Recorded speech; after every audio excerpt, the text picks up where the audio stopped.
বৃহস্পতিবার পবিত্র রাতে কেউ যদি এই দোয়াটি 100 বার পরে কোনো দিন পৃথিবীর কোনো মানুষের কাছে তার হাত পাততে হবে না। পৃথিবীর সব কিছু তার পায়ের নিচে আল্লাহ হাজির করে দিবেন। দারিদ্রতা থেকে মুক্তি দান করবেন, বিপদ আপদ থেকে মুক্তি দান করবেন, তার সম্মানকে সুউচ্চতা দান করবেন, অসুস্থতা থেকে দূরে রাখবেন। আল্লাহর অশেষ দয়া ও রহম তাকে দান করে দিবেন। সুবহানাল্লাহ।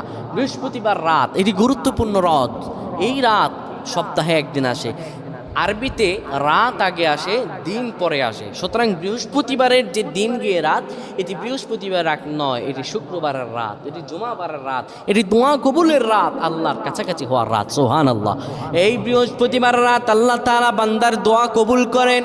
কেউ যদি বৃহস্পতিবার রাতে ঈশা নামাজের পরে পবিত্র হয়ে ইয়া হাইয়ু ইয়া হাইয়ু ইয়া হাইয়ু ইয়া রফিয়ু ইয়া রফিয়ু ইয়া রফিয়ু এই দোয়াগুলো পড়তে পারে 100 বার, আল্লাহ রাব্বুল আলামিন তার